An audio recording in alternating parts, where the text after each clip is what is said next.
जय हिंद दोस्तों, कैसे हो आप सभी। आई होप आप सभी मस्त होंगे। अगर आप भी Indian air force 0127 intake phase 2 qualify करके मेडिकल दिए और मेडिकल में आपको ग्रीन कार्ड मिल गया, तो अभी आपके ऐसे डाउट्स होंगे कि मेरे इतने मार्क्स है तो मेरा पीएसएल में नाम आएगा या फिर नहीं।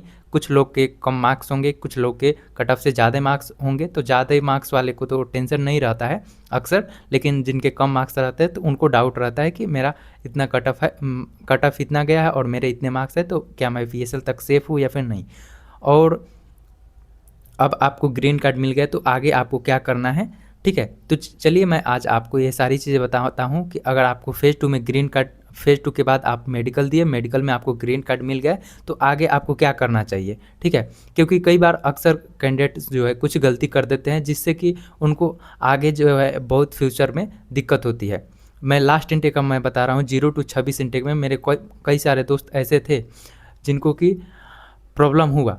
वो प्रॉब्लम आपके साथ ना हो, मैं अपने पर्सनल एक्सपीरियंस के तौर पे आपको बता रहा हूँ कि अगर आप ग्रीन कार्ड ले लिए तो आपको आगे अब क्या करना चाहिए, ये चीज़ें मैं आज के इस वीडियो में बताने वाला हूँ। तो वीडियो को लाइक कर दीजिए, चैनल को सब्सक्राइब करना हो तो कर सकते हैं, बाकी टेलीग्राम चैनल को नहीं ज्वाइन किए हो तो टेलीग्राम चैनल को ज्वाइन कर लो, ठीक है। तो देखो भाई, जिनके कम मार्क्स हैं, ज़्यादा मार्क्स है, अब आप सभी को जो है आप पीएसएल का इंतज़ार करना है। पीएसएल में कितने मार्क्स बढ़ेंगे, कितने मार्क्स घटेंगे, ये तो किसी को एग्जैक्ट नहीं पता, पर थोड़े बहुत अंदाज़ा लगा सकते हैं, लेकिन वो भी किसी का नहीं बैठता, सही नहीं बैठता। मैं भी पिछला इंटेक में बताया था, वो भी नहीं मेरा भी सही नहीं बैठा, ठीक है। पर ये देखो, जो भी चीज़ें आपका पीएसएल का होगा वो आप जितना भी मार्क्स लाए, ठीक है, ग्रीन कार्ड मिल गया, आपको एक एक्सपीरियंस हो गया कि आप जो है फेज़ 2 भी अच्छे से क्वालिफाई कर सकते हो। फेज़ 2 में आप फिजिकल दे सकते हो, ठीक है। फिजिकल के बाद आप एसआरटी सही से क्लियर कर लिए, उसके बाद जीडी दे दिए, जीडी के बाद मेडिकल भी दे दिए, मेडिकल में भी आप अच्छे से क्वालिफाई कर लिए। तो आगे आपका क्या टारगेट होना चाहिए, वो चीज़ें भी मैं आगे बताऊंगा, लेकिन उससे पहले मैं बता दूं कि आप को ग्रीन कार्ड मिल गया है तो बस आपको भाई पीएसएल का इंतज़ार करना है। पीएसएल आपका 14 नवंबर 2026 को पीएसएल आएगा, ठीक है भाई। उसके 10 दिन बाद आपको जो है आपका एनरोलमेंट भी देखने को मिल जाएगा, ठीक है भाई। तो ये चीज़ें है, आपको अब पीएसएल का इंतज़ार करना है, ठीक है। और इस बीच में आप ग्रीन कार्ड मिल गए हैं तो आपको बस जो है सुस्त नहीं बैठना है, इसमें भी आपको कुछ चीज़ें ऐसी करनी है, नहीं तो आगे जो है फ्यूचर में बहुत दिक्कत हो जाएगा। मैं लास्ट इंटेक का बता रहा हूँ, 0 to 26 इंटेक में मेरे कई सारे साथी जो थे उसको बहुत दिक्कत हुआ, बाद में वो बहुत पछता रहे थे। इसलिए आप वो गलती ना करो, इसलिए मैं आपको सारी चीज़ें बता रहा हूँ, ठीक है। तो अगर आपके अच्छे मार्क्स है नहीं है, ठीक है, तो उसको छोड़ो, आप इसमें ग्रीन कार्ड मिल गया आपको, ठीक है। लेकिन अब आपको नेक्स्ट आपका ये टारगेट होना चाहिए कि 0 to 26 इंटेक, 0 to 27 इंटेक आपको अच्छे से देना है। चाहे इसमें आपके कम मार्क्स रहे हों या फिर ज़्यादा मार्क्स रहे, दोनों को भाई सेम टारगेट है, 0 to 27 फिर से देना है। अगर फॉर्म नहीं फिल किए हो तो भाई दिक्कत होगा, लेकिन आपको अगर फॉर्म फिल कर दिए तो आपको अच्छे से फिर बढ़िया से प्रिपरेशन करके और अच्छे मार्क्स लाने की कोशिश करना है। क्योंकि देखो, अगर 0127 जो दिए है जिसमें आपको ग्रीन कार्ड मिल गया, पीएसएल आएगा, पीएसएल लिस्ट में आपका नेम आ गया, ठीक है। उसके बाद आपका एनरोलमेंट में आता है।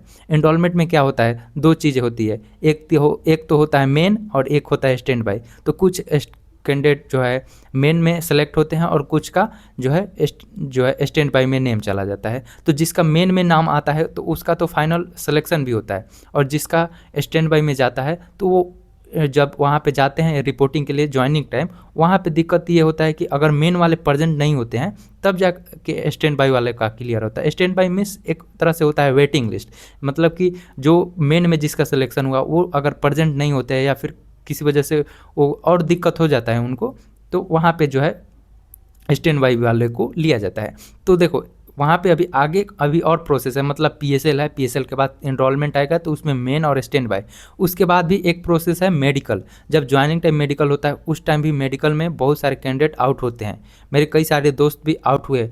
तो उनको भाई लास्ट में ये समझ में आया कि हमें ये तो इंटेक दिए ही, साथ में हमें पिछला जो अगला इंटेक आ रहा है वो भी देना चाहिए, यानी 0127 वाले की बात कर रहे थे वो लोग। तो ठीक उसी तरह आपको भी मैं बताना चाह रहा हूँ कि अगर आपको इस इंटेक में ग्रीन कार्ड मिल गया, ठीक है, आप पीएसएल के लिए भी आप अच्छा स्कोर है, ठीक है, आप अच्छा से आपका क्लियर जाएगा। फिर पीएसएल के बाद एनरोलमेंट आएगा। एनरोलमेंट में अगर मेन आ जाता है तो भाई बहुत बढ़िया, आपका सिलेक्शन होगा। फिर आप जो है एनरोलमेंट हो जाएगा, उसके बाद आप जाओगे ज्वाइनिंग पे, तो वहाँ पे भी मेडिकल होगा, नॉर्मल ही मेडिकल होगा, लेकिन वहाँ पे भी बच्चे आउट होते हैं, फिर वहाँ पे भी मेडिकल में आउट होते हैं, फिर वहाँ से भी रीमेडिकल मिलता है, ठीक है। तो मेरे कहने का मतलब ये है कि अगर आप इस इनटेक को दे दिए, आपका ग्रीन कार्ड मिल गया तो ठीक है, उसके अलावा आपको फिर से जो 0-27 इनटेक है इसका भी प्रिपरेशन अच्छे से, सेम जैसे 0-1-27 किए थे उसी तरह इसका भी प्रिपरेशन करके और अच्छे स्कोर ला कर आपको एग्ज़ाम देना है। क्योंकि पहले तो आपको एग्ज़ाम का भी एक्सपीरियंस हुआ, फेज़ 2 का हुआ, मेडिकल का हुआ, ठीक है। तो अगर इस बाई चांस इस इनटेक में यानी 0-1-26 इनटेक में आप पीएसएल में रह जाते हो या फिर एनरोलमेंट में आता है नेम, तो वहाँ पे स्टैंड बाई में चला जाता है या फिर मेडिकल देने जाते हो, ज्वाइनिंग टाइम वाला है, उसमें कोई दिक्कत आ जाता है, तो वहाँ पे अगर आउट होते हो तो एज अ बैकअप प्लान आपके पास 0-27 इनटेक हो रहना चाहिए। क्योंकि कई बार क्या होता है, कैंडिडेट बहुत सारे गलती यही करते हैं कि इस इनटेक में मेरा हो जाएगा, यही सोचते सोचते वो अगला इनटेक वाला फॉर्म नहीं फिल करते हैं, या फिर तैयारी फॉर्म फिल करते भी है तो उतने मन से एग्ज़ाम नहीं देने जाते हैं, जिसके वजह से अगर वहाँ पे बाई चांस किसी भी स्टेज पर आउट होते हैं तो उसको बहुत भाई रिग्रेट फील होता है कि काश उस दिन हम ये कर लिए होते तो अच्छा होता।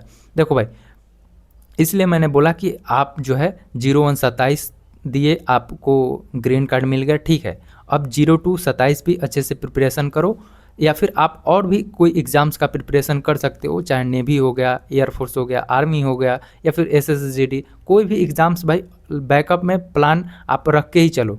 एयरफोर्स का कोई भरोसा नहीं, वो किस स्टेज पे आपको आउट कर दें आपको कुछ पता नहीं रहता है। जैसे कि आप लोग फेज़ 2 दिए होगे तो आपको कुछ अंदाज़ा लगा होगा, मेडिकल दिए होगे तो मेडिकल में 50 में से कितने बच्चे 45 में से कितने बच्चे पास हो रहे थे, उस हिसाब से आपको अंदाज़ा लगा होगा, ठीक है। तो इस हिसाब से भाई आप अपने पास एक बैकअप प्लान रख के चलो। अगर आपका इस इनटेक में हो जाता है तो भाई बल्ले बल्ले, अगर नहीं होता है तो भाई बाद में पछतावा ना हो कि उस दिन मैं फॉर्म फिल करके आज एग्ज़ाम दिया रहता तो आज फिर मेरे को एक मौका मिलता। तो ये चीज़ बाद में पछतावा ना हो, इसलिए मैंने बोला आपसे कि आप 0-27 इनटेक भी दो, और इसमें आप जो है अच्छा स्कोर करके, अगर आपके पीएसएल में कम मार्क्स वाले होंगे आप, तो भाई आपको तो दिक्कत होगा कि पीएसएल में नाम आएगा नहीं आएगा, तो आप इससे बच जाओ, अगला इनटेक दो तो उसमें आपका पीएसएल का तो झंझट ना रहे, ठीक है।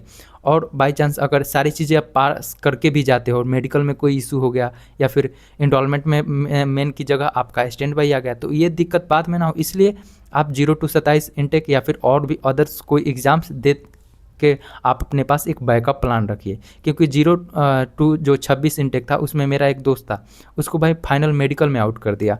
मेडिकल में, अब मेडिकल उसको दिया था 3 अगस्त को, यानी आज कल मतलब परसों शायद उसका होगा मेडिकल। तो देखो मेडिकल में वहाँ पे पास होता है या फिर नहीं, वहाँ पे मेडिकल में अगर नहीं पास होता है तो उसका तो भाई सब चीज़ खत्म होगा। और 0-1-27 भी उसने फॉर्म नहीं फिल किया था, तो वो बाद में मेरे से बोला था कि भाई मैंने तो फॉर्म ही नहीं फिल किया। इसलिए मैंने आपसे बोला कि भाई फॉर्म फिल किए हो तो भाई आप बल्ले बल्ले, अगर नहीं फिल किए हो तो दूसरा किसी अदर एग्ज़ाम का जो है तैयारी करते रहना।